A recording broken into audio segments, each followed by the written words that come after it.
परिवार में कोई ऐसी बड़ी राजनीति का तो बैकग्राउंड था ही नहीं। बचपन का दौर वो कैसा था? 8 साल की उम्र कुछ भी नहीं होती किसी बच्चे की, शायद ईश्वर को कुछ मंजूर इस प्रकार का था। उस समय जब इमरजेंसी लगी तो देखा इमरजेंसी के जो एक उत्पीड़न जो उसके कारण से शुरू हुआ था, उसके कारण जो एक आम आदमी में हाहाकार मची थी, उसको मैंने बहुत नज़दीक से देखा। मुझे लगता है कि ये ऐसे राजनीतिक दल देश के अंदर नहीं होने चाहिए। चाहे उसमें श्रीमती इंदिरा गांधी जी की बात करें, बहुत बड़ी लीडर थी, उन्होंने संविधान को तार तार करने का काम किया।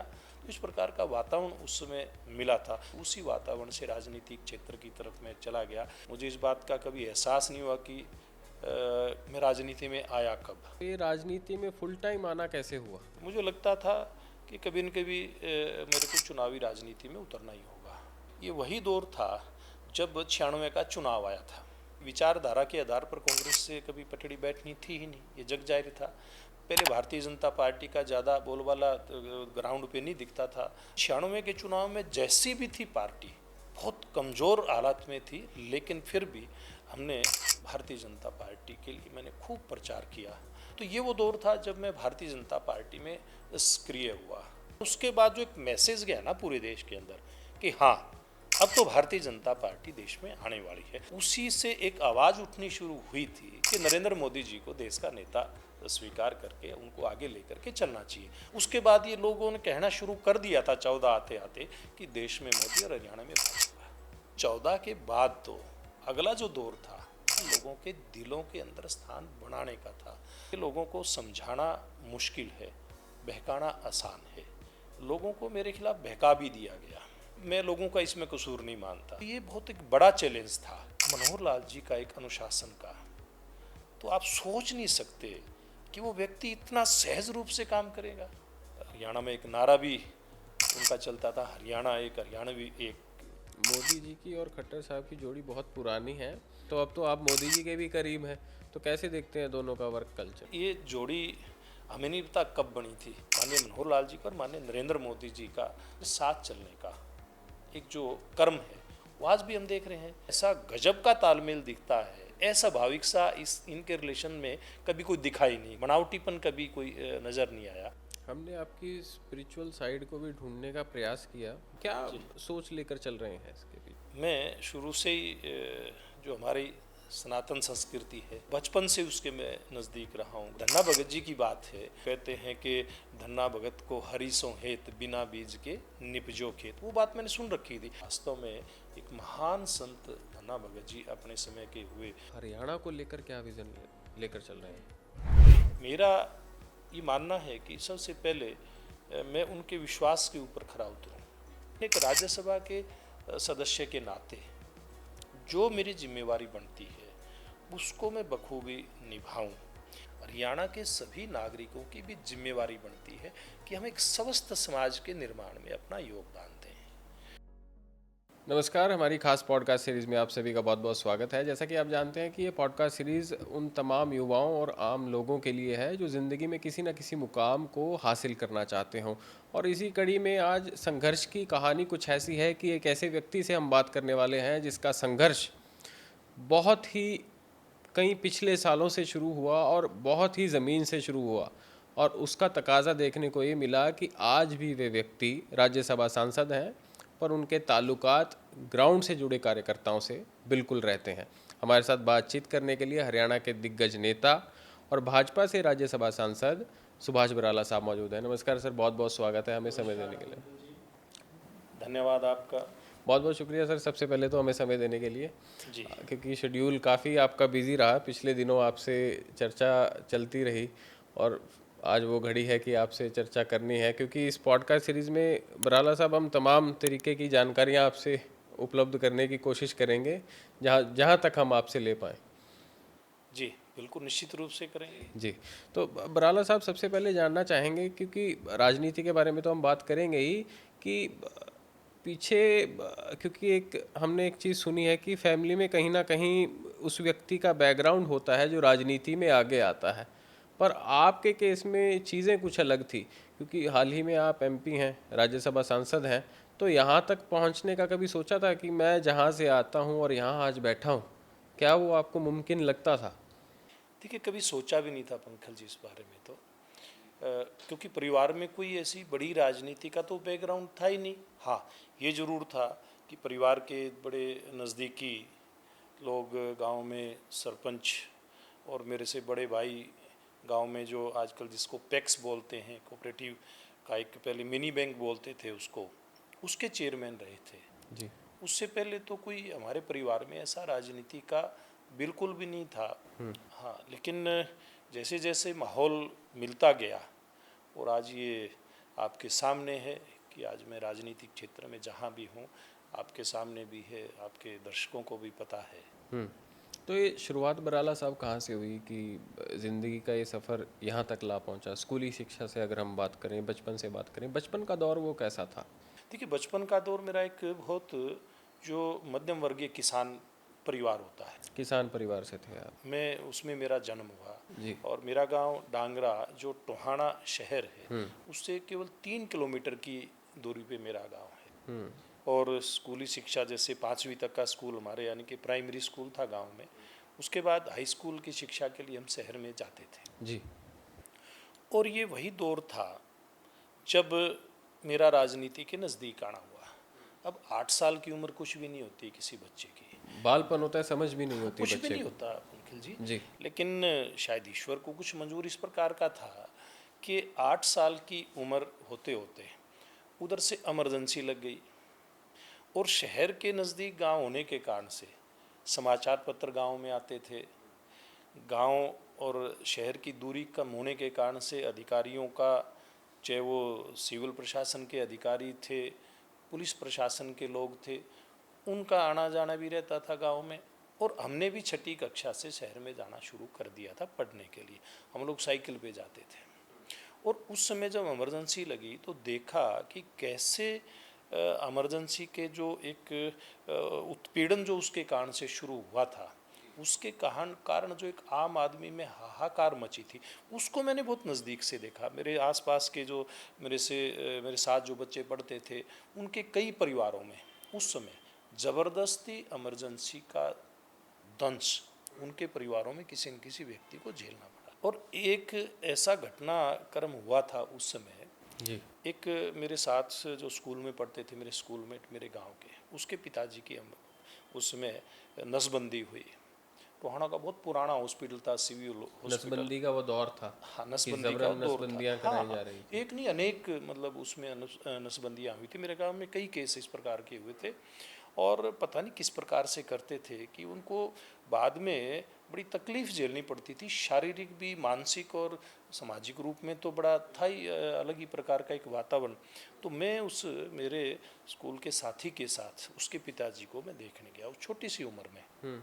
और बस वहीं से शायद मुझे लगता है कि कहीं न कहीं एक इस प्रकार का दिमाग के अंदर कहीं न कहीं कोई पिक्चर ऐसी बननी शुरू हुई कि ऐसे राजनीतिक दल देश के अंदर नहीं होने चाहिए। एक ऐसा इस तो प्रकार वहीं का से प्रभाव, ये नफरत का सिलसिला शुरू वहीं हुआ। से एक ऐसा प्रभाव भी, ऐसे लोग नहीं होने चाहिए, इनकी स्वीकारता नहीं होनी चाहिए जिस प्रकार के लोग उस समय राजनीति में थे, जो देश को चला रहे थे। चाहे उसमें श्रीमती इंदिरा गांधी जी की बात करें, बहुत बड़ी लीडर थी। निश्चित रूप से उन्होंने बहुत अच्छे काम किए होंगे, लेकिन एक ऐसा काम जो हम जिसको भुलाए नहीं भूल सकता है आज भी, वो भी कांग्रेस और पार्टी की अगर उनकी उस दौर देन की है। भी बात करें, मैं इसमें एक और बात ऐड करना चाहूँगा। भारतीय संविधान में अनुच्छेद 21 है जो right to life and liberty की बात जी करता जी है, जी जी जी। जो साफ तौर पर कहता है कि इंसान को खुद की ज़िंदगी पर खुद का अधिकार है। अधिकार होना चाहिए ना, देता है। और उस समय भी वो आर्टिकल एग्जिस्ट करता था। लेकिन वो छीन लिए गए थे ना अधिकार। आज जो लोग पंकज जी जो संविधान संविधान चिल्लाते हैं, कहते हैं कि भारतीय जनता पार्टी के राज में तो संविधान को खतरा है। कितनी ही बार संविधान को तार तार करने का, ये तो एक उदाहरण इमरजेंसी का ही है ना जो आपने बताया। और अनेकों बार उन्होंने संविधान को तार तार करने का काम किया। हाँ, लेकिन अगर आपके उस विषय की बात करें तो राजनीति की, तो 1975 के बाद जब 77 का चुनाव आया तो मेरी लगभग 10 साल की उम्र थी। और उस उम्र में छोटे छोटे बच्चों की टोलियां बना करके, मुझे याद है चौधरी चांदराम लोकसभा में सिरसा लोकसभा से कैंडिडेट होते थे। और जो विधानसभा के चुनाव की बात करें तो हमारे गांव के चौधरी करम सिंह जनता पार्टी के कैंडिडेट होते थे।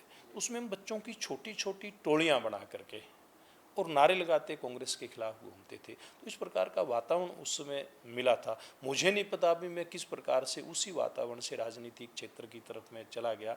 और फिर मैं जब 9वीं क्लास में हुआ तब एक विधानसभा का चुनाव था। उस चुनाव में भी कहीं न कहीं छोटी मोटी एक्टिविटी, चाहे वो चुनाव में पर्ची काटने की बात हो या मेरे स्कूल के बिल्कुल नज़दीक उसमें चुनाव का एक दफ्तर होता था।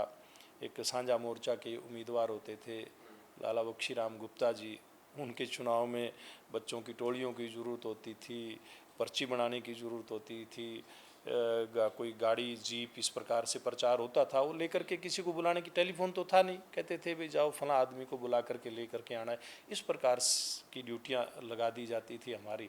और तब से लेकर के आज तक धीरे धीरे करके मुझे इस बात का कभी एहसास नहीं हुआ कि मैं राजनीति में आया कब। उसके बाद यूनिवर्सिटी के लिए मैं प्री इंजीनियरिंग के लिए हिसार के डीएन कॉलेज में एडमिशन लिया, तब भी छात्र राजनीति में हिस्सा लिया। चाहे फिर बेंगलोर में इंजीनियरिंग की शिक्षा के लिए मैं गया, वहाँ पर छात्र राजनीति में भाग लिया। तो ऐसा करके धीरे धीरे करके और यहाँ तक का सफ़र फिर मैंने जो वहाँ से शुरू हुआ था तय किया है। और पहला जो मेरा एक वहाँ का क्षेत्रीय जो चुनाव था जी।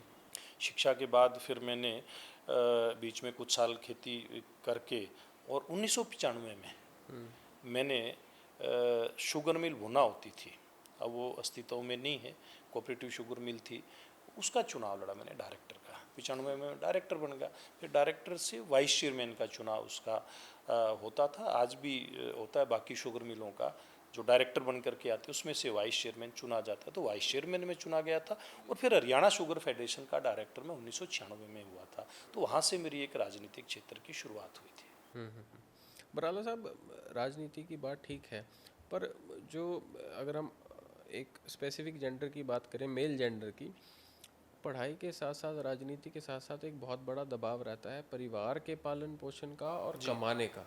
जी। तो उस दौर में या राजनीति की फिर और परिवार का पालन पोषण या फिर एक जिम्मेवारी के तहत हम कहें कि किस तरीके से उन चीज़ों को आपने मैनेज किया?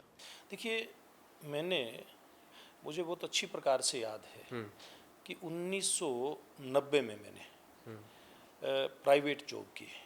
जी चंडीगढ़ में मिलिट्री इंजीनियरिंग सर्विसेज के एक ठेकेदार होते थे, जी उनकी फर्म में मैं जूनियर इंजीनियर सिविल के नाते मैंने जॉब की।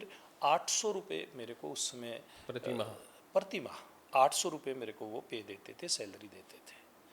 थोड़े दिन मैं वहाँ रहा, फिर मैं घर वापस आ गया। वहाँ उस कंपनी का वो काम ख़त्म हो गया था, आगे काम मिलने तक इंतज़ार करना था। लेकिन उसके थोड़े दिन बाद मेरी शादी हो गई थी और उसके बाद मेरे को हिसार एग्रीकल्चर यूनिवर्सिटी में जूनियर इंजीनियर सिविल की एडोक पर मेरे को जॉब मिली। लेकिन 3 महीने की मेरे को तनख्वाह मिली, आगे एक्सटेंशन नहीं मिली। लेकिन मैंने काम वहाँ 6 महीने किया था इस उम्मीद में कि मेरे को एक्सटेंशन देंगे वहाँ पे इस पोस्ट पे, लेकिन मेरे को नहीं दी। फिर मैंने खेती की, जी क्योंकि काम तो करना था, खाली रहने की आदत शुरू से थी नहीं। किसान परिवार में जन्मे थे, पढ़ाई के साथ साथ पहले भी छोटे मोटे खेती के वो काम जुम्मे लगते थे, वो निश्चित रूप से करते थे। कभी पशुओं को खेत में लेकर के जाना है। और उसके बाद वो दौर था जब हम फिर गांव छोड़ करके, गांव डांगरा, और 83 में हमने अपने खेत में अपना निवास बना लिया था। और तब जो मेरी नौकरी जब मैंने वो छोड़ी, यानी कि छुट्टी मेरी वो नौकरी हिसार एग्रीकल्चर यूनिवर्सिटी की, उसके बाद मैंने लगातार 2 साल अपने हाथ से मेरे पूरे खेत के अंदर खेती करने का काम मैंने किया, जिसमें ज़मीन को तैयार करके उसमें बिजाई करनी है और बाद में कटाई और फसल को मंडी तक लेकर के जाना, ये सारा काम मैंने अपने हाथ से किया। मतलब खेती का कण कण पता है आप? निश्चित रूप से मैं, मतलब कोई ये नहीं है कि मैं कोई इसमें बात कोई छुपाने की है। कई लोग छुपाते हैं, हमने तो काम किया है खेत में, डट के काम किया, पसीना बहाया है। और आज भी अगर कहीं ज़रूरत पड़े तो पसीना बहाने में कोई दिक्कत आती नहीं है। और फिर उसके साथ साथ हमने अपना व्यापार शुरू किया था। जी जब मंडी के अंदर, अनाज मंडी में जो आड़त की दुकान होती है वो की थी मैंने। और पेस्टिसाइड, इंसेक्टिसाइड की, वो भी मैंने दुकान की थी। लेकिन फिर वो धीरे धीरे करके जब राजनीति के क्षेत्र में थोड़ा आगे बढ़ना हुआ, वो व्यापार और वो धीरे धीरे करके छूट गया था। हाँ, वो जाहिर तौर पर क्योंकि समय ना मिल पाना और शेड्यूल बिजी हो जाना तो देखिए, समय के बगैर तो आप या तो समाज सेवा का या राजनीति क्षेत्र में आप समय दे दो काम करने के लिए, या फिर अपना व्यापार कर लीजिए आप। दोनों चीज़ें एक साथ नहीं हो सकती। तो ये भी एक बड़ा टास्क रहता है कि अपने जमे जमाए काम को छोड़ना राजनीति के लिए एक अपने आप में बड़ा रिस्क है। तो ये राजनीति में फुल टाइम आना कैसे हुआ? देखिए, ये जब मैं वाइस चेयरमैन हुआ शुगर मिल भुना का, और मैं हरियाणा शुगर फेडरेशन का डायरेक्टर हुआ, ये वही दौर था जब 96 का चुनाव आया था। जी बिल्कुल। उस चुनाव में क्योंकि विचारधारा के आधार पर कांग्रेस से कभी पटड़ी बैठनी थी ही नहीं, ये जग जाहिर था। पहले भारतीय जनता पार्टी का ज़्यादा बोलबाला ग्राउंड पे नहीं दिखता था, लेकिन 96 के चुनाव में जैसी भी थी पार्टी, बहुत कमज़ोर हालात में थी, लेकिन फिर भी हमने लोकसभा के चुनाव में भारतीय जनता पार्टी के लिए मैंने खूब प्रचार किया। और साथ के साथ चुनाव विधानसभा के भी आए थे, चौधरी बंसीलाल की पार्टी से मिलकर के बीजेपी ने चुनाव लड़ा था। तो ये वो दौर था जब मैं भारतीय जनता पार्टी में सक्रिय हुआ। जी। और फिर धीरे धीरे करके 98 में मैं भारतीय जनता पार्टी में शामिल होने के लिए वहाँ के तत्कालीन जो पदाधिकारी थे, उन्होंने कहा भी आप पार्टी की मदद तो कर ही रहे हैं 96 से, आप इसमें सक्रिय रूप से आप इसमें हिस्सा लीजिए। तब फिर मैंने जो मूल विचार है भारतीय जनता पार्टी का, उसको मैंने समझा। मैं स्वयंसेवक भी उसी दौर में बना मैं, और मैं शाखा पे जाता था उस समय। थोड़े समय के लिए मैं टोहाना शहर में शिफ्ट हुआ था, जब बच्चों की पढ़ाई का दौर था। तब फिर मैं संघ की शाखा में जाना शुरू हुआ। उसी के साथ साथ फिर भारतीय जनता पार्टी की मेंबरशिप, सक्रिय मेंबरशिप लेकर के, और फिर मुझे वहाँ पे ज़िले के सचिव की, फतेहाबाद जिला अलग बना था हिसार से, युवा मोर्चा का मुझे जिले का सचिव पहली बार भारतीय जनता पार्टी में बनाया था। तो ऐसे करके धीरे धीरे करके फिर भारतीय जनता पार्टी में जिम्मेवारी के नाते में आगे बढ़ता गया। समझ गए। तो अगर हम बात करें 2014 के चुनाव की, तो कब संदेश आया कि आपको चुनाव लड़ना है, और क्या वो पूरी स्थिति थी और किस तरीके से वो तैयारियां चली? देखिए, वो तैयारियां तो ना शुरू से ही, जब मैं भारतीय जनता पार्टी में सक्रिय हुआ था, उसी समय से मुझे लगता था कि कभी न कभी मेरे को चुनावी राजनीति में उतरना ही होगा। यानी कि मैं काम कर रहा था और पार्टी मेरे काम के आधार पे मुझे चुनाव लड़वा के, मुझे एहसास था मुझे, क्योंकि 2005 का चुनाव भी पार्टी ने मुझे टोहाना से लड़वाया था। बिल्कुल। जब कुछ दिखता ही नहीं था। बिल्कुल। उसमें भी 19,800 के आसपास वोट मैंने टोहाना से प्राप्त की थी 2005 में। और वो कहते हैं कि लीडर की पर्सनल फेस वैल्यू की वोट थी उस समय की। वो देखिए, अब उसमें मैं खाली सारी अपनी नहीं कहूँगा, उसमें भारतीय जनता पार्टी का बेशक बूथ के ऊपर एक वोट था। हाँ। कहीं न कहीं भारतीय जनता पार्टी को पसंद करने वाले थे। जब उनको लगता था कि कोई व्यक्ति नहीं है तो वोट किसको डालेंगे, लेकिन जब ये था कि हाँ, कोई ठीक कार्यकर्ता पार्टी ने भेजा है, तो निश्चित रूप से तो वोट दाएं बाएं भी डाल देता था उम्मीदवार के अभाव में। उसने भी वोट डाली, और व्यक्तिगत मेहनत तो मैंने वहाँ पे बहुत कर ही रखी थी। फिर उसके बाद 9 का चुनाव, और जैसे 14 के चुनाव की आपने बात की, 5-9 का चुनाव लड़ने के बाद फिर ये तय था कि भारतीय जनता पार्टी ने मुझे वहाँ से चुनाव लड़वाना है। और निश्चित रूप से फिर वो दौर आ गया था जी। कि लोगों की पसंद बढ़ती जा रही थी भारतीय जनता पार्टी, और मोदी लहर भी आई। निश्चित रूप से मुझे याद है, हमारा फरीदाबाद का अधिवेशन, राष्ट्रीय अधिवेशन था पार्टी का, और माननीय मनोहर लाल जी उस समय वो सारे उस अधिवेशन की जितनी भी व्यवस्था थी उसके प्रमुख थे। उसमें से एक छोटी सी व्यवस्था का हिस्सा मेरे भी जुम्मे था। तो अधिवेशन मैंने नज़दीक से देखा, और उसके बाद जो एक मैसेज गया ना पूरे देश के अंदर कि हाँ, अब तो भारतीय जनता पार्टी देश में आने वाली है, उस अधिवेशन से मैसेज गया था। और उसी से एक आवाज़ उठनी शुरू हुई थी भारतीय जनता पार्टी के अंदर से भी बाहर से भी, कि नरेंद्र मोदी जी को देश का नेता भारतीय जनता पार्टी को स्वीकार करके उनको आगे लेकर के चलना चाहिए। और ये वही एक वातावरण जो धीरे धीरे बनता गया, और बाद में मोदी जी को पार्टी ने नेता भी घोषित किया। और फिर जिस दिन मैंने कहा आपको अधिवेशन और अधिवेशन के बाद का जो वातावरण बना, उसके बाद ये लोगों ने कहना शुरू कर दिया था 14 आते आते कि देश में मोदी और हरियाणा में भाजपा। ये वो वातावरण था। उस वातावरण में पर भारतीय जनता पार्टी ने मुझे आदेश दिया चुनाव लड़ने का। उस समय में पार्टी में काम करते करते और महामंत्री पार्टी का प्रदेश का उस समय में हो गया था 2012 में, तो और वो महामंत्री के रहते फिर मैंने वो चुनाव लड़ा और लोगों के आशीर्वाद से मैंने वहाँ से जीत प्राप्त की है। तो जीत के बाद अक्सर ये देखा जाता है कि चुनावों से पहले और चुनाव आने के समय में तो रिप्रेजेंटेटिव्स खूब फील्ड में नज़र आते हैं, ग्रीवियंसेस भी सुनी जाती हैं, वादे भी किए जाते हैं, मतलब कस्में, वादे, प्यार, वफा सब चलता है। पर जब चुनावों के बीच का दौर ख़त्म हो जाता है तब कहीं ना कहीं हमारे रिप्रेजेंटेटिव्स कम नज़र आते हैं। खैर, आपके बारे में ये बात कही जाती है कि आप बहुत ही ज़्यादा स्पष्ट नेता हैं कि काम होगा तो हाँ कर देंगे, नहीं तो नमस्ते भी कर सकते हैं, जो हमने आपके बारे में सुना है। आपके पास किस समय पब्लिक आया जाया करती थी, किस तरीके से आप अपने हलके को देखा करते थे देखिए कॉन्स्टिट्यूंसी? पंखल जी, मेरे लिए सबसे कठिन दौर वो था जब मैं विधायक बना और बन कर के मैं यानी कि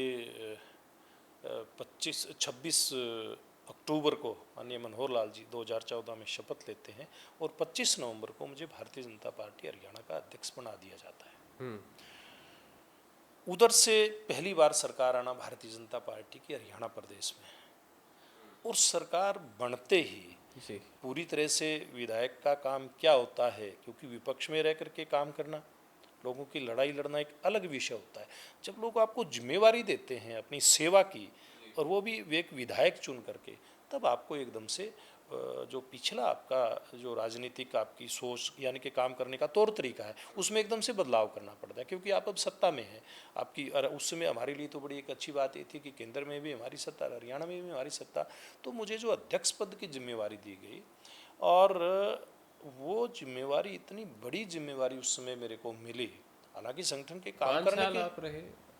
मैं लगभग 6 साल। 6 साल। हाँ, तो उस समय क्या है कि संगठन का काम करने में मुझे कोई दिक्कत नहीं थी, क्योंकि 1998 से ही, चाहे मैं जिले का सचिव रहा, 2000 में फिर पार्टी का युवा मोर्चा का प्रदेश अध्यक्ष रहा, वहाँ से काम करते करते करते करते और मुझे इतना अनुभव हो गया था। लेकिन विधायक के काम में और पार्टी के काम में, संगठन के काम में तालमेल बना करके चलना, और फिर आमजन जिनका आशीर्वाद मुझे मिला उनको समय देना, हरियाणा भर के कार्यकर्ताओं को समय देना, हरियाणा भर के सामाजिक संगठन है उनके बीच में भी जाकर के काम करना, उनकी अपेक्षाएं समझ करके उनके ऊपर मुख्यमंत्री जी के माध्यम से कुछ ना कुछ उनके लिए भी काम करवाना, तो ये बहुत एक बड़ा चैलेंज था।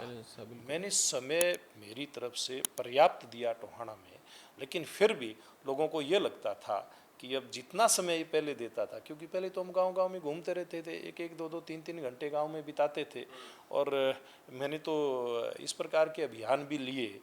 जब मैं दोपहर बाद किसी गांव में पहुंचता था, रात को भी रुकता था, और अगले दिन लगभग दोपहर के आसपास उस गांव से लौट करके आता था।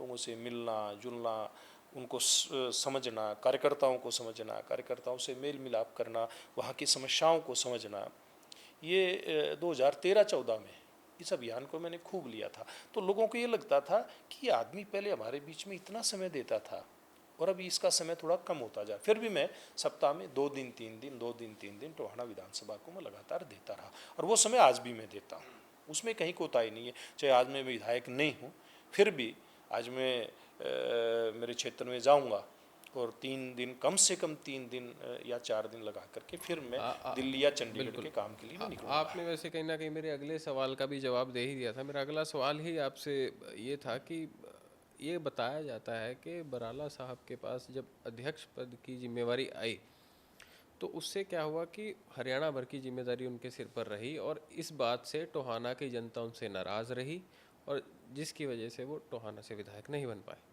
देखिए, आप इसको कह सकते हैं क्योंकि ये तो हुआ है। मैं टोहाना से 19 का चुनाव हारा हूँ। चुनाव तो देखिए हम 5 चरणों में भी आ रहे थे, लेकिन वो एक विपक्ष के नाते, एक चुनाव लड़ने की रस्म अदायगी के नाते था, और भारतीय जनता पार्टी हरियाणा में स्थापित हो, वो चुनाव उसके नाते थे।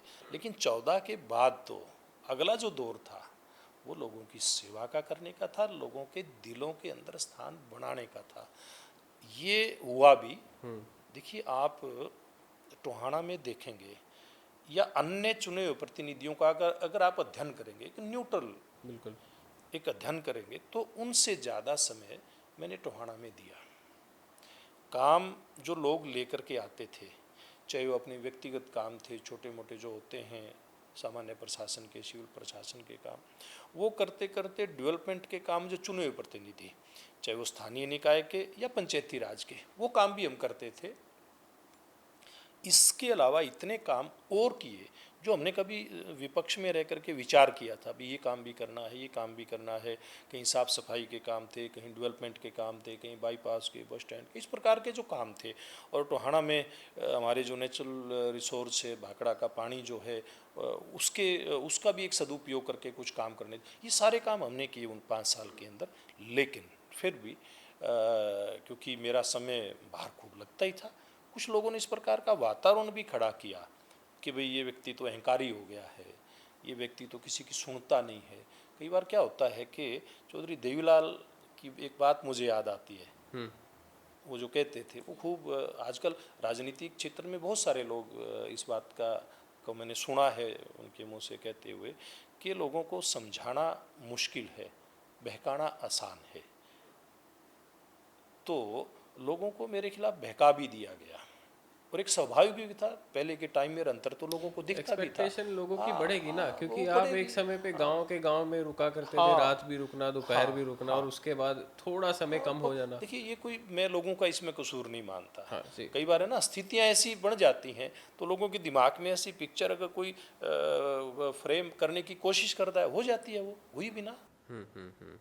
तो आप मनोहर लाल जी के साथ काम कर चुके हैं 2014 के अंतराल में, तो क्या लगता है आपको, किस तरीके का आपका उनके साथ प्रेम प्यार था, या किस तरीके से वो आपको लेके सपोर्टिव थे, और उनका काम करने का तरीका कैसा था? देखिए, मनोहर लाल जी को मैं दूर से तो 1996 में, जब मैंने बीजेपी के चुनाव में खूब काम किया मैंने, तब से मैं दूर से जानता था। लेकिन नज़दीक से मैंने उनको 98 में जानना शुरू किया, और उस समय से लेकर के आज तक जी। मैं जितनी बार भी मनोहर लाल जी के बारे में सोचता हूँ, जी। एक नया करैक्टर उनका दिखाई देता है।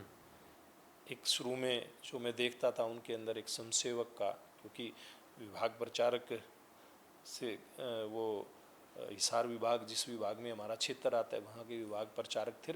उसके बाद से ही वो संगठन मंत्री हुए, और वो कार्यकर्ता खुद अनुशासन में रहना, और ये कार्यकर्ता को भी अनुशासन में ढालना, ये अगर कोई सीख सकता है। दूसरी बात मैंने उनसे ये उनके करैक्टर में देखी, और मैंने उसका एक अनुभव मैं कई बार बताता हूँ। 1998 में जब मैं बीजेपी की जिम्मेवारी मुझे मिली, तो एक बार मैं जिले का सचिव था युवा मोर्चा का, और जिला इकाई की बैठक होनी थी फतेहाबाद जिले की, भारतीय जनता पार्टी की जिला इकाई की बैठक। अब बात काफ़ी चीज़ें बदल गई हैं, लेकिन एक ये मनोहर लाल जी का ये रहता था कि जिला की अगर बैठक है कार्यकारिणी की, तो उसमें जिला कार्यकारिणी के ही लोग उसमें उपस्थित रहें। मंडल की कार्यकारिणी है तो मंडल की कार्यकारिणी रहे, प्रदेश की तो प्रदेश कार्यकारिणी के लोग उपस्थित रहें। तो मेरे को इतना जब जानकारी नहीं थी, मैं संगठन में नया नया था, तो जिला अध्यक्ष जी ने मुझे मेरे मंडल अध्यक्ष को संदेश दे करके मुझे बुलाया बैठक में, और बैठक में बुलाया। जब परिचय हुआ, माननीय मनोहर लाल जी संगठन मंत्री थे, उन्होंने बैठक लेने आना था। जब मेरे परिचय की बात आई, बाकी का करते करते जब मेरी बारी आई, तो उनसे मैंने बताया, मेरा परिचय दिया, अभी मैं युवा मोर्चा का जिला सचिव हूँ, और जो शुगर मिल के नाते मेरी जिम्मेवारी थी, चाहे वाइस चेयरमैन था या शुगर फेडरेशन का डायरेक्टर था, वो मैंने परिचय दिया। तो माननीय मनोहर लाल जी ने कहा कि आप तो इस बैठक में तो नहीं बैठ सकते, ये तो जिला कार्यकारिणी की बैठक है। मैंने कहा, जी मुझे तो पता नहीं, मुझे तो बुलाया गया था, मैं आ गया, लेकिन नहीं, आपको बाहर बैठना पड़ेगा। मैं बाहर आ गया। जी। तो वो मनोहर लाल जी का एक अनुशासन का, संगठन के कार्यकर्ता को किस प्रकार से अनुशासन में बांध करके उसको रखना, ताकि वास्तव में जो भारतीय जनता पार्टी के कार्यकर्ता से एक अपेक्षा होती है, वैसा कार्यकर्ता तैयार करें वो। और मेरे जैसे पता नहीं कितने ही हजारों कार्यकर्ता उन्होंने केवल हरियाणा में नहीं, बाद में वो उत्तर क्षेत्र के संगठन मंत्री हुए, बाद में अंत्योदय का उन्होंने काम किया, यानी कि हर जिम्मेवारी का उन्होंने बहुत बखूबी निर्वहन किया। उसमें वो अंदर तक घुस कर के काम करते रहे। मैंने देखा कि जब हरियाणा के बाद उनको जम्मू कश्मीर इधर का काम जब मिला था, कैसे जम्मू कश्मीर के अंदर जी वहाँ पर एक अलग ही प्रकार की व्यवस्था खड़ी हो, जी जो आज यूटी और इस प्रकार का हम स्वरूप देखते हैं, वो उस समय मनोहर लाल जी ने संगठन का काम यानी कि भारतीय जनता पार्टी का काम वहाँ पर खड़ा हो। वहाँ पर किस प्रकार से जम्मू कश्मीर मुख्य धारा का हिस्सा बने, मैं उस समय मनोहर लाल जी के उसमें दृष्टिकोण में इन चीज़ों को देखता था कि उस समय उनका इस प्रकार का दृष्टिकोण था। जिस प्रकार का जम्मू कश्मीर आज देश के प्रधानमंत्री नरेंद्र मोदी जी ने हम लोगों को दिया है, अमित शाह जी ने दिया है, उसका एक हिस्सा मैंने मनोहर लाल जी को उसके नाते काम करते हुए देखा है। उसके बाद वो अंत्योदय का काम उनको मिला, वो भी हमने नज़दीक से देखा है। उसमें कैसे गरीब से गरीब व्यक्तियों को कैसे ऊपर उनका जीवन स्तर उठाया जा सकता है संगठन के नाते, और बाद में सरकार में उसका इम्प्लीमेंट होना, ऐसा करैक्टर भी ऐसा मनोहर लाल जी का हमने देखा है। और फिर एकदम से प्रशासक के नाते आप इसकी तो मतलब कोई उदाहरण आप कोई दूसरा नहीं ढूंढ सकते। ढूंढेंगे तो केवल भारतीय जनता पार्टी के नेता ही उस प्रकार का उदाहरण प्रस्तुत करते दिखाई देंगे, चाहे नरेंद्र मोदी जी है या भारतीय जनता पार्टी के अन्य प्रदेशों के जो मुख्यमंत्री हैं। मतलब पहली बार एक व्यक्ति मतलब संगठन के काम से एक चुनावी राजनीति में आता है, पहली बार विधायक बनता है, फिर मुख्यमंत्री बनता है, तो आप सोच नहीं सकते कि वो व्यक्ति इतना सहज रूप से काम करेगा। मतलब ये कल्पना से परे की बात है। वो मनोहर लाल जी भी हमने देखे, और कितनी सख्ती के साथ, मैं तो कहता हूँ कि कोई डॉक्टर जिस प्रकार से किसी की सर्जरी करता है, शल्य चिकित्सा करता है, तो उसमें उसकी बीमारी को ठीक करने के लिए उसका ऑपरेशन करता है, कि दूसरे व्यक्ति को तो लगता है यार कितना इसके साथ कितनी इसको पीड़ा हो रही होगी, कितना इसको काट करके डॉक्टर ने रख दिया, लेकिन करना उसका इलाज होता है। तो मनोहर लाल जी ने हरियाणा प्रदेश की व्यवस्था को सुधारने के लिए बहुत कड़े और कड़वे फैसले लिए। हरियाणा प्रदेश में जैसे पारदर्शी तरीके से नौकरी देना सोच भी नहीं सकता था पंकज जी कोई, लेकिन उन्होंने करके दिखाया। और फिर पारदर्शिता से नौकरी देने से लेकर के ट्रांसफ़र पोस्टिंग का जो खेल चलता था उसको पूरी तरह से ख़त्म करना, ऑनलाइन ट्रांसफ़र करना, किसान की पीड़ा। लोग भारतीय जनता पार्टी के बारे में कहते थे, हमने एक मनोहर लाल जी के अंदर किसान हितैषी व्यक्ति को देखा, गरीब हितैषी को तो हमने देख ही लिया उससे पहले, और किसान हितैषी को देखा जब किसान की फसल कभी भी अगर ओलावृष्टि के कारण से, बाढ़ के कारण से अगर कहीं खराब हुई, तो उस व्यक्ति की जो तड़प हमने देखी कि किस प्रकार से किसान का भला हो सके, सबसे ज़्यादा मुआवजा देने का काम हरियाणा प्रदेश में मनोहर लाल जी के राज में हुआ। यानी कि अलग अलग करैक्टर जिसकी बात आपने की, और फिर हमने किस प्रकार से जब लगभग 9 साल से थोड़ा ऊपर का समय हुआ था मुख्यमंत्री के नाते काम करते करते, और हरियाणा में एक नारा भी उनका चलता था, हरियाणा एक हरियाणवी एक, समान विकास समान रोजगार। ये सारे काम करते करते जब उनको एक ये निर्देश हुआ कि हरियाणा प्रदेश में मुख्यमंत्री के नाते बदलाव करना है, इतना सहज रूप से मुख्यमंत्री का पद छोड़ देना, ये कोई विश्वास नहीं कर सकता। आप लोगों ने, हमने तो कभी कल्पना भी नहीं की थी कि हरियाणा में भारतीय जनता पार्टी की सरकार होगी और मनोहर लाल जी मुख्यमंत्री नहीं होंगे, लेकिन भारतीय जनता पार्टी है तो कोई भी फैसला वो सहज रूप से करती है। और फिर उनकी जगह नायक जी को मुख्यमंत्री बनाया गया। जिस भी प्रकार की एक घर के बड़े सदस्य से, गार्जियन से, जो किसी को भी गाइडेंस की ज़रूरत होती है, मार्गदर्शन की ज़रूरत होती है, वो मनोहर लाल जी करते दिखाई दिए। और केंद्र में एक मंत्री के नाते जो भूमिका निभानी होती है, मैंने कभी सुना नहीं था, कभी मैं ये देखा भी नहीं था कि एक केंद्र में विभाग के मंत्री ने इतना जल्दी लगभग 1 साल के समय में पूरे प्रदेश का भ्रमण कर लिया विभाग के मंत्री के नाते। तो इस प्रकार का एक व्यक्तित्व जितनी जिसके भी अलग अलग, स्टेट्स हैं, जितनी भी स्टेट्स हैं उनका भ्रमण कर चुके हैं। मेरे को लगता है भी लगभग सारे उन्होंने कर लिए होंगे। कोई एक आध यूटी या एक आध स्टेट कोई बचा होगा। पिछले दिनों जो मुझे जानकारी मिली थी, लगभग स्टेटों में ये अपना एक ऑफिशियल मीटिंग मंत्री के नाते अपने विभाग हमने के हमने ऐसा करके आए ऐसा हैं। सुना है कि मोदी जी की और खट्टर साहब की जोड़ी बहुत पुरानी है और ये दोनों ही 24/7 काम करने वाले व्यक्ति हैं, क्योंकि यहाँ तो हम देख लेते थे हरियाणा में जी कि हाँ मुख्यमंत्री जी रात को हाँ, मीटिंग लेते हैं, तो अब तो आप मोदी जी के भी करीब हैं, तो कैसे देखते हैं दोनों का वर्क कल्चर? देखिए ये जोड़ी हमें नहीं पता कब बनी थी। हमने तो जब मैं भारतीय जनता पार्टी में आया, माननीय मनोहर लाल जी संगठन मंत्री थे हरियाणा के और माननीय मनोहर लाल जी प्रभारी थे। हमने तो तब से लेकर के अब तक इस जोड़ी को देखा है, अलग अलग रूप में देखा है। जैसे मैंने कहा, आपने पूछा था भाई इनके काम करने के नाते क्या क्या इनकी खासियत, तो मैंने संगठन के नाते और सारा अलग अलग इनकी भूमिकाएं बताई है। वैसे ही माननीय मनोहर लाल जी का और माननीय नरेंद्र मोदी जी का जो उस समय से लेकर के साथ चलने का एक जो कर्म है, वो आज भी हम देख रहे हैं। चाहे वो ये महामंत्री संगठन थे और वो प्रभारी थे, तब भी इस प्रकार की ट्यूनिंग थी। बाद में मनोहर लाल जी के पास अलग अलग जिम्मेवारियां रहीं और माननीय मोदी जी मुख्यमंत्री हो गए गुजरात के। तो मुख्यमंत्री हुए तो वहाँ भी कैसे चुनाव में बुलाते थे, सहयोग लेते थे। और मनोहर लाल जी हरियाणा भर के कार्यकर्ता जिनसे उनका संपर्क सालों साल रहा था, ऐसे सब कार्यकर्ताओं, उसको मैं भी शामिल उसमें एक कार्यकर्ता था छोटा सा। हम सब लोगों को चुनाव में वहाँ ड्यूटियों पर लगाना होता था।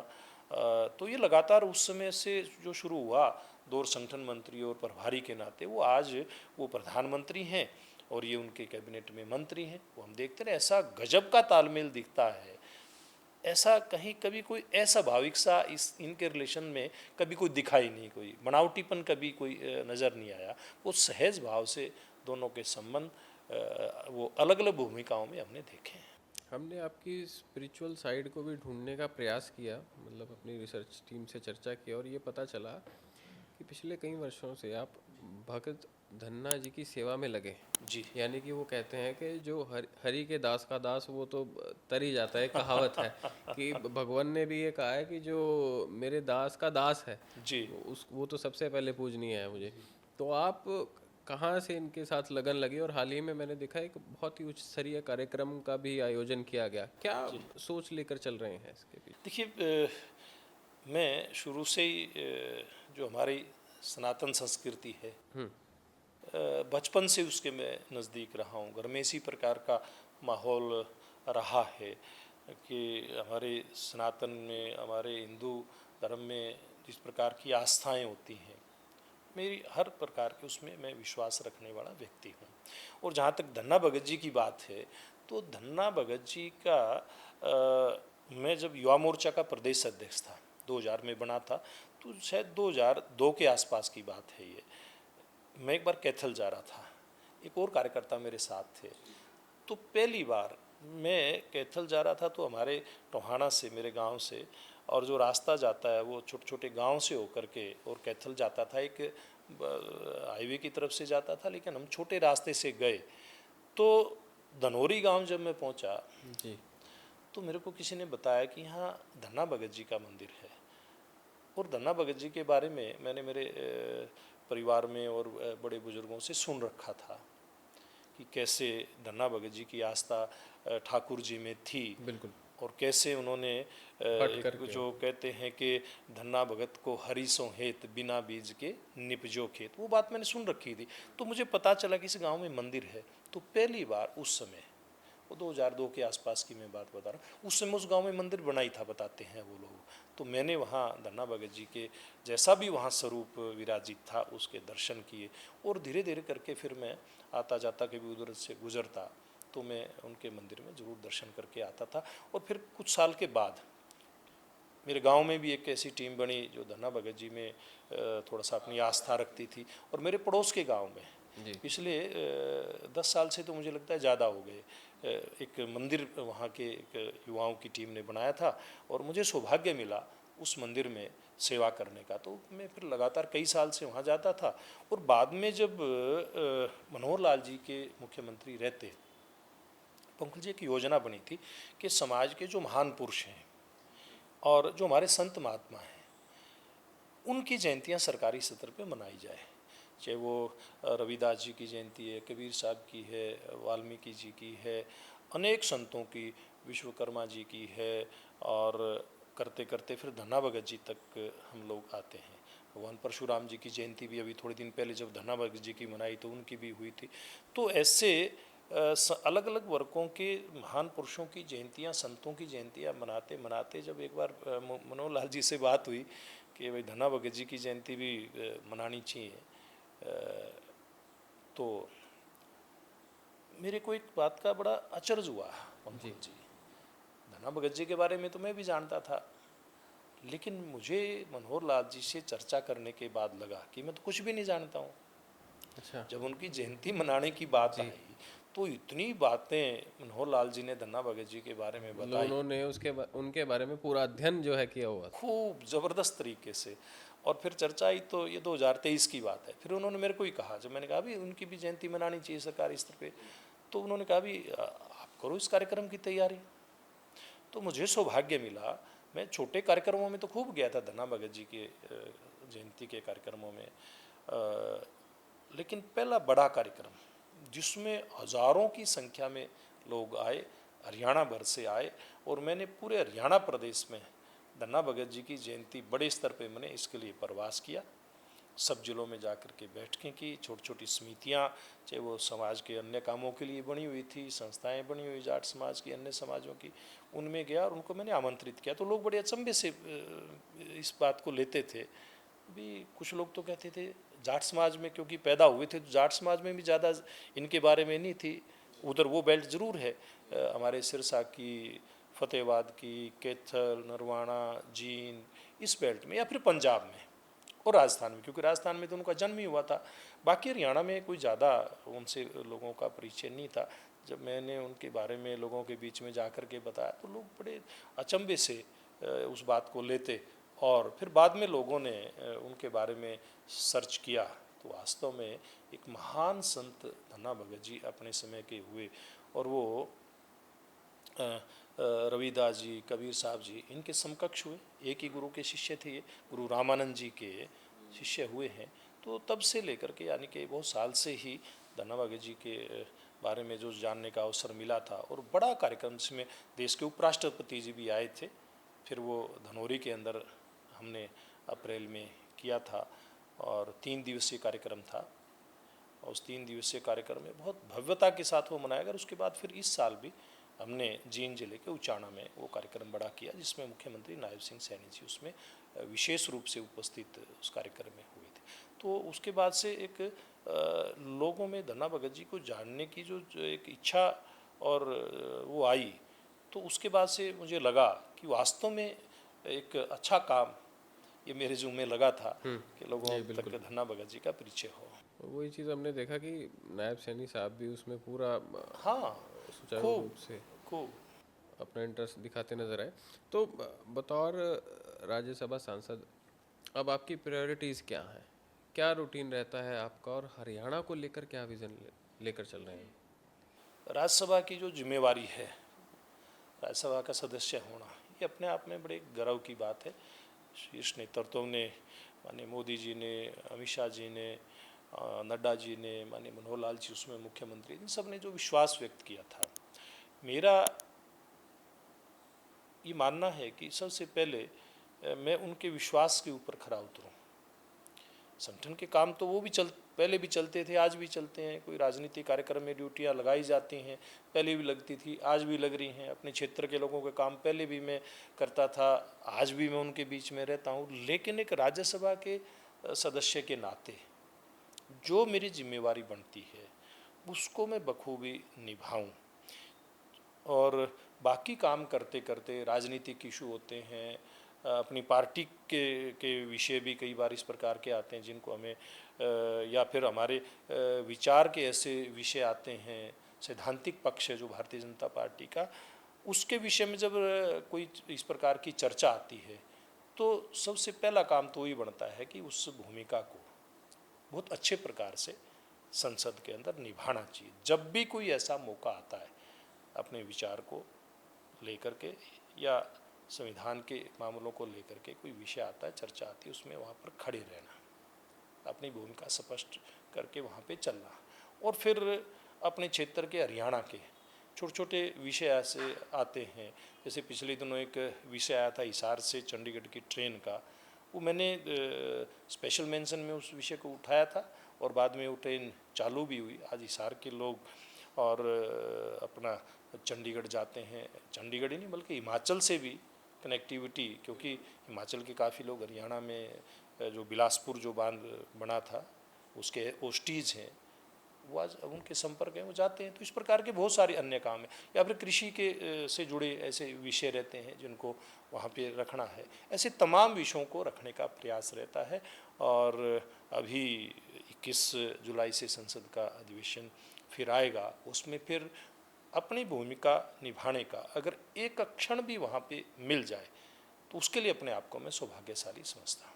कॉन्स्टिट्यूएंसी में किस तरीके का काम रहता है बराला साहब? आना जाना रहता है, पब्लिक ग्रीवियंस की बात हो, जन सुनवाई हो, करते हैं आप आजकल?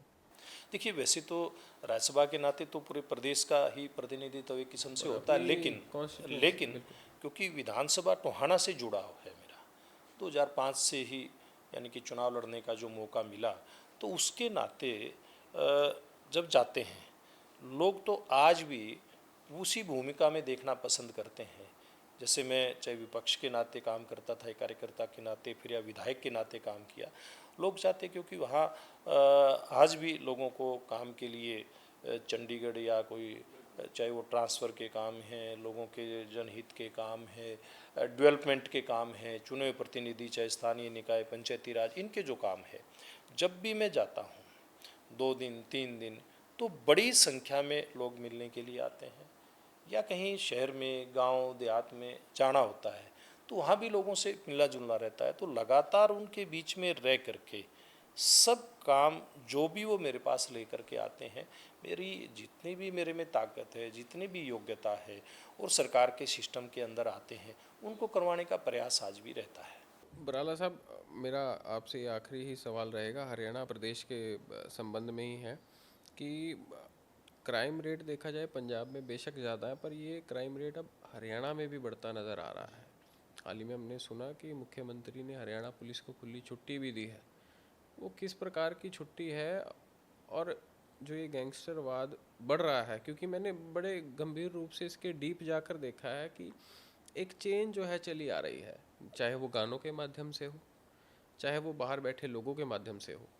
इसमें जिम्मेवारी कुछ हमारी भी बनती है कि हम मीडिया इस तरीके से उसको पब्लिसाइज ना करें कि वो हीरो नज़र आए, क्योंकि आजकल गैंगस्टर्स जो हैं हीरो नज़र आते हैं, जिसके चलते टीनेजर्स जो हैं उन गैंगस्टर्स के साथ जुड़ते हैं कि मेरा भी कोई नाम हो, क्योंकि ये एनर्जी है, खून है। जैसे कि आप बचपन से ही एक सीधे रास्ते पर चल पड़े, एनर्जी चैनलाइज हो गई, तो क्या युवाओं की एनर्जी को चैनलाइज करने के लिए कुछ सोचा है? देखिए, आपके इसमें सवाल में 2 पार्ट हैं, एक कानून व्यवस्था का है कि युवाओं की एनर्जी को चैनलाइज करने का।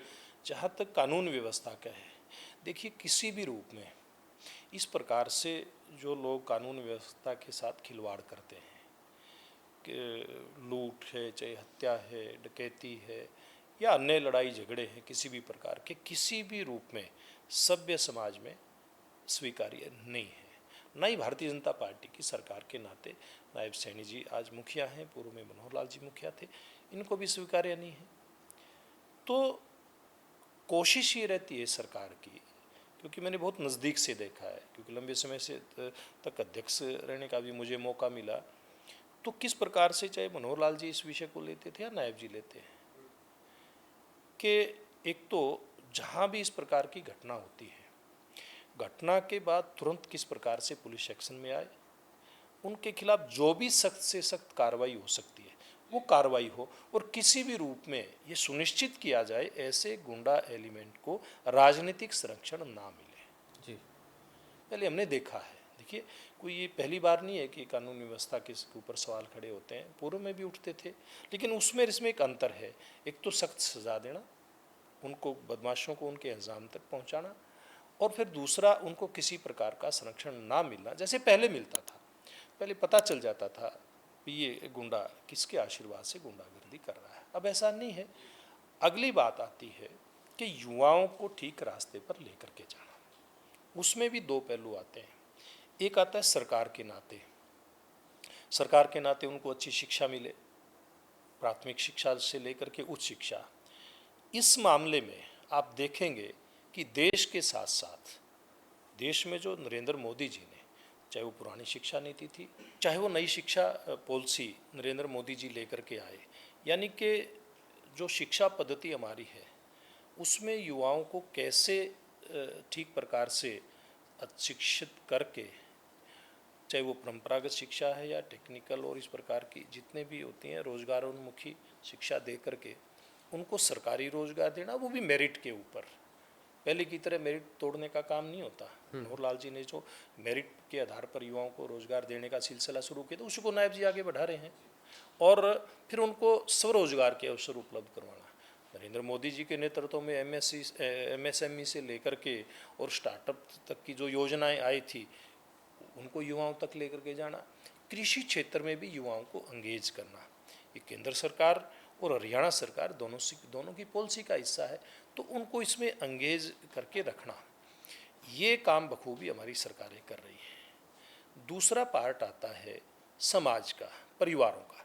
देखिए, हम इस मामले में हम अपनी भूमिका से बच नहीं सकते हैं। बिल्कुल, चाहे आप हैं अपने परिवार के बारे में, चाहे मैं हूँ या अन्य हरियाणा का पूरा जो नागरिकों का हमारा समाज है, इसकी हम बात करें, हरियाणा के सभी नागरिकों की भी जिम्मेवारी बनती है कि हम एक स्वस्थ समाज के निर्माण में अपना योगदान दें। व्यक्ति निर्माण किस प्रकार से हो सकता है?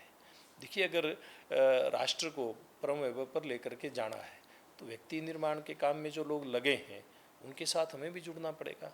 हरियाणा में कानून व्यवस्था को ठीक रखना है तो हम लोगों को भी देखना पड़ेगा कि क्यों हमारे युवा गलत रास्ते पर जा रहे हैं। माँ बाप, भाई बहन, शिक्षक, सरकारें, सामाजिक संगठन, सब लोग मिल करके अपनी जिम्मेवारी निभाएंगे तो निश्चित रूप से इस व्यवस्था को, मैं कहता हूँ, इस प्रकार के जो एलिमेंट हो उनको पूरी तरह से आप समाप्त नहीं कर सकते, लेकिन हाँ, इसके ऊपर बड़े पैमाने पर रोक लग सकती है। बड़ी चिंता की एक बात है, अभी ये 2 दिन की पहले की घटना है हिसार जिले के एक स्कूल में। बिल्कुल, देखिए, 15-15, 16-16 साल के बच्चे, वो एक अपने इम्पेशंस, टीचर की हत्या कर देते हैं, अपनी गुरु की हत्या कर देते हैं। उधर से देश गुरु पूर्णिमा मना रहा है, उधर से इस गुरु के पवित्र रिश्ते को शिष्य ही तार तार कर रहे हैं। बड़ी चिंता की बात है कि हमारा समाज कहाँ जा रहा है। देखिए, इसमें अगर समाज भी अगर पूरी तरह से सरकार के ऊपर जिम्मेवारी थोप करके खड़ा हो जाएगा, हाँ, सरकार की एक जिम्मेवारी है, निश्चित रूप से है, शिक्षा की, रोजगार की, अच्छे वातावरण की। युवाओं को अगर सरकारी रोजगार मिलता है बड़ी अच्छी बात है, नहीं तो स्वरोजगार के लिए अच्छा वातावरण खड़ा करने की ये जिम्मेवारी सरकार निभा रही है, भारतीय जनता पार्टी की सरकारें निभा रही है। तो हमें इस बात का भी विश्लेषण करना चाहिए, एक समाज, एक अच्छे नागरिक के नाते, क्या क्या हम समाज के एक अच्छे नागरिक की भूमिका निभा रहे हैं, क्या अच्छे अभिभावक की भूमिका निभा रहे हैं, क्या अच्छे भाई बहन दोस्त की भूमिका निभा रहे हैं, क्या इसके प्रति मुझे लगता है हमें विचार करते हुए हमें एक जन जागरण का भी एक अभियान इस प्रकार का लेना ही चाहिए सब लोगों को मिल करके। बिल्कुल सही कहा आपने बराला साहब। बहुत सी चर्चाएं आपके साथ हुई, बहुत लंबा समय आपने दिया। बहुत बहुत शुक्रिया सर हमें समय देने का। धन्यवाद पंकज जी, बहुत धन्यवाद। बहुत बहुत धन्यवाद।